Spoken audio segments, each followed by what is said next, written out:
Back to Brooklyn. Yeah, man. Here with Danny's kitchen. That's right. We're going to make some meatballs today. Grandma's famous meatballs. I'm excited. We have 2 pounds of meat. It's half chuck and it's half sirloin. So that makes it a healthier mix for you. Okay. Okay. We have half a cup of breadcrumbs. We got a 1/4 cup of grated cheese. We've got 3 garlic cloves chopped up. We have 3 eggs, olive oil obviously, and we have a handful of parsley that I chopped up. So really, this is a very simple technique. We're just going to mix everything together. So how much breadcrumb is that, you think? Half a cup of breadcrumbs. We got a 1/4 cup of grated Parmesan cheese. Oh, that's nice. We've got 3 cloves of garlic that I chopped up, just, you know, rough chop. We've got a handful of parsley. Fresh parsley? Fresh parsley. But can you use dried parsley too or no? Yeah, I would probably use like a tablespoon of dried parsley. Okay, if you want to go fresh is better. Fresh is better. Fresh, and it's easy. We can't change the grandma's recipe. It's easy, yes. Okay, 3 eggs. 3 eggs. So we're just gonna look at you. Crack them right in. You like shells in your eggs? No shells. Okay, 3 eggs, and now the big mix. So, one of Grandma's secrets. Grandma, if you're listening out there, you're just gonna mix this up until it's all together, and you're gonna feel when it's not sticky, you got a good mix.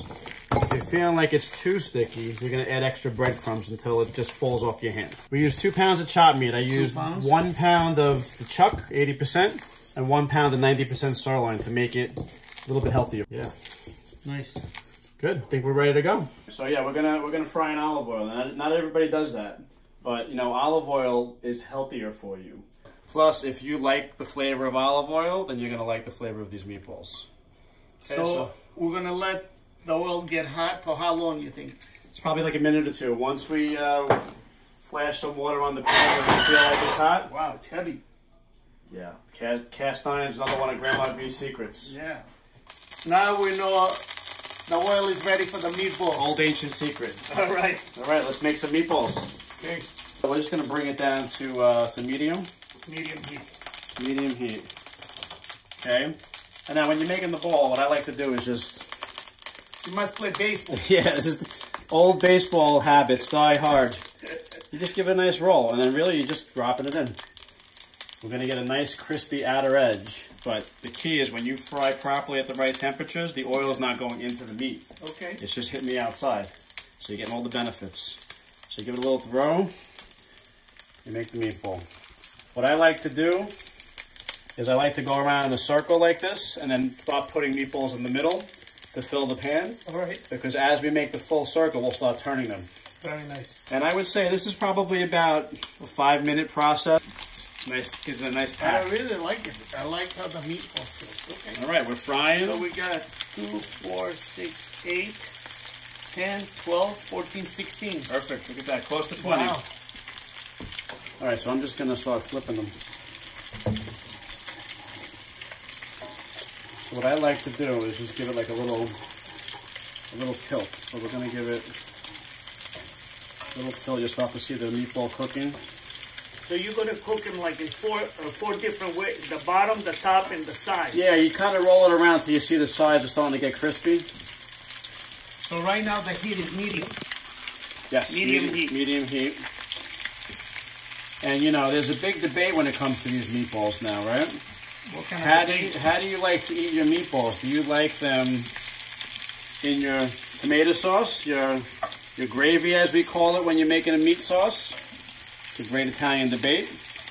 Or do you like to eat them fried? Now, if you come from my household, I love a good fried meatball. So we're gonna put half of these in our sauce, and we're gonna leave half out, and we're gonna try them both ways. That sounds good. Yes. The oil's heated up to cook this all the way through. Right. So once it makes the crispy edge, inside it's heating up. It's gonna cook all the way through. So let's make some spaghetti. I like to use a big deep pan like this to make it. Okay. Because the spaghetti's long, you know? Right. Putting it in a pot and sticking it out, it only gets half cooked on one side. So what do you have there? You have the water, the olive oil, and the pasta? Yeah, no, I added the salt I added in the water when it's starting to get hot. All right, so we've gotten to the point. We've cooked them for about 15 minutes. How do they look? They look great. You were using the tongue. Right. and after you went to the fourth. Yeah, because I'll show you, you know, when you start getting the crispy shell, it's very easy. Just give them like a little, I like, that's what I pay roll. attention for. So what worked and what kind of adjustments you did? And plus, you know, like everybody's oven's going to have different heat spots on the pan, so the more you move they're balls, right? The more you move them around, you're going to get even heat, and you're going to cook them in the right place. So let's do this now. All right, so we have our sauce. Let's give the sauce a good spin here. So now we got 60 meatballs here. 60 meat. I'm going to put 8 in the sauce and 8 fried, and you're going to tell me which one you prefer. Sounds good. All right, so let's find some good candidates here. This is a good one. All right. So we're going to drop that right in there. Soak up the sauce. How's it smelling in here? Oh, I'm so hungry. We're going to drain the pasta. And what I like to do is I like to put the pan right back on the heat. So you give it a good drain. Now I'm putting it right back in the pan. And why am I doing that? And what I like to do is I like to put a couple, maybe 2 or 3 ladles. Nice. Because I feel Damn like... style. Yeah, you know what? This is going to... Pasta absorbs the sauce. Or water. Or whatever. Right? Now if you give it a little mix, you're really making yourself a nice coating. You got to use all the sauce, all right? I like that. And you have the fire on right now. The fire is medium. Yeah, we're just giving it. Yeah, the fire's on medium. We're giving it a little blend. You know, we're letting all the flavors come together. We're letting this thing meld. That's what I like to call this the melding process. And actually, you only cook the pasta for 8 minutes, so that means you didn't overcook the pasta. So adding the tomato sauce, the pasta is still going to be al dente. Exactly right. And you see how it's just looking really beautiful and delicious. This makes for a really good meal. Bring the plates. All right, let's eat. Yeah. Making a recipe and sitting down and eat it is the highlight of the whole experience, correct? Yeah, how's it look? Looks incredible. I really like the crispiness outside. Yeah. Then it's nice and soft inside and it's cooked all the way. Cooked all the way through. And then you taste the fresh parsley.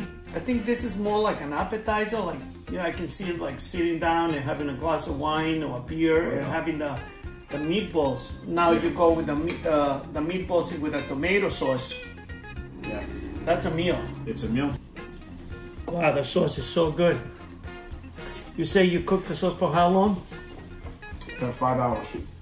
I mean, you can taste the love and the care you put in the time you put in the sauce. You need the melding of the ingredients together to make a really good, flavorful experience. So, can you tell us what did you put in the tomato sauce? Yeah, the tomato sauce is crushed tomatoes, some tomato paste.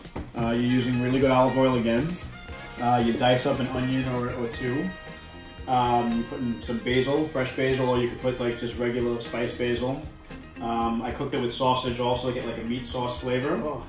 And that's really it. Garlic, fresh garlic, and you're just cooking that for 5 hours, 4 hours just to get it all together. But you have a little bit of heat there too. Not very spicy, but I like. There's a hint of cayenne. You see, I'm telling you, see, like I like that.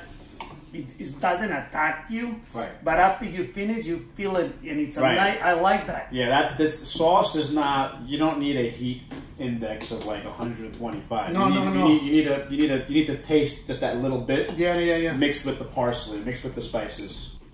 There you go. It's delicious.